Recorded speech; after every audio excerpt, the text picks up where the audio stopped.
¿Qué es el primer socialismo?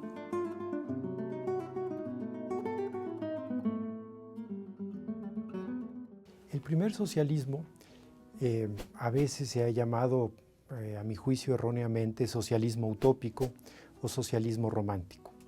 Es una corriente de pensamiento, una corriente de acción política que en la primera mitad del siglo XIX y durante 2 décadas más, en la segunda mitad del siglo XIX, se planteó un orden social en el cual se armonizaran los diferentes, en el cual hubiera una distribución equitativa de la riqueza, en el cual se respetaran las diferencias entre las personas, los perfiles de los oficios, de las profesiones, y también que respetara las diferencias de sexo, pero a la vez que lograra, mediante un sistema de organización, armonizarlas de tal manera de, aprovechando esas diferencias, se lograra una sociedad más productiva y una sociedad mejor, una sociedad en que la competencia fuera reemplazada por la solidaridad. Entonces, podríamos decir que el primer socialismo es esa corriente de pensamiento y que será reemplazada o en buena medida su espacio será ocupado después por el marxismo. ¿Quiénes son los exponentes del primer socialismo en América Latina?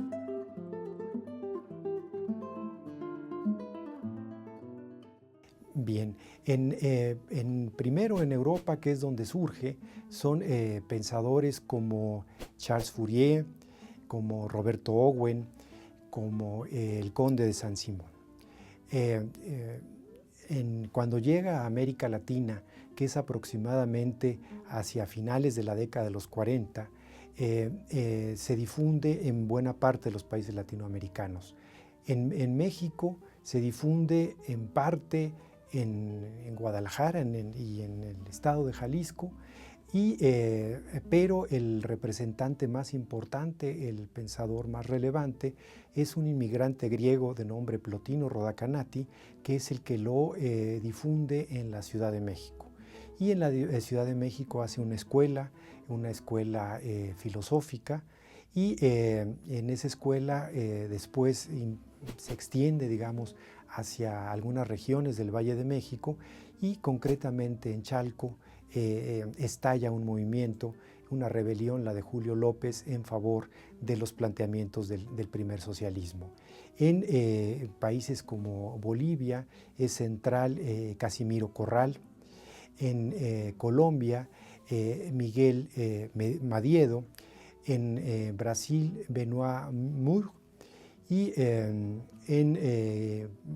Argentina, la generación del 48.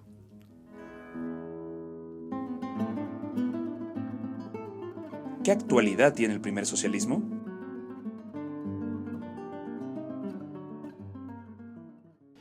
El primer socialismo, si bien es cierto que varias de sus postulados pues ya no son, digamos, pertinentes en la época moderna, pero tiene otros que han sido importantes, que fueron importantes primero en el siglo XX y después creo que llegan todavía hasta hoy. Por ejemplo, el primer socialismo se plantea los derechos femeninos, quizás sean los primeros o de los primeros en plantearlos, el sufragio universal también extendido al sexo femenino, son los que en filosofía empiezan a reflexionar acerca del inconsciente y, digamos, plantean un sistema cooperativo para organizar la producción. Y en el siglo XX y XXI, en el que nos estamos adentrando, tiene la relevancia de que es tal vez el primer sistema de pensamiento político que admite como un valor la diferencia. En la época actual, que se ha hecho pues importante esto de la reivindicación de las diferencias, tendríamos al primer socialismo que lo plantea. También la idea de que puede haber un orden mejor si la sociedad se conforma con base en principios solidarios, con base en principios, digamos, de justicia social. ¿Quiénes participan en el libro y con qué trabajos?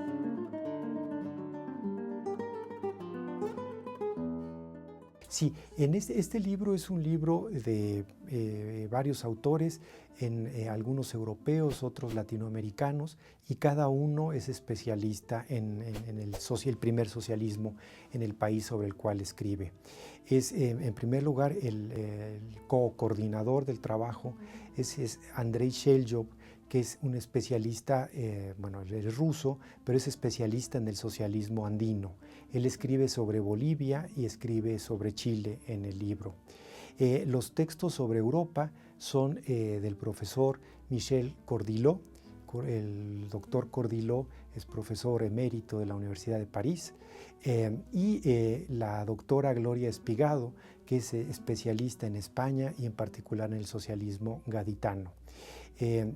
Otros autores que colaboran en el libro son Gilberto Loaiza, que hace el capítulo dedicado a Colombia, Ivonne Galo, brasileña, que escribe sobre el primer socialismo en Brasil, Fabio Wasserman, que escribe sobre el Río de la Plata, y yo, Carlos Illades, que escribo sobre México.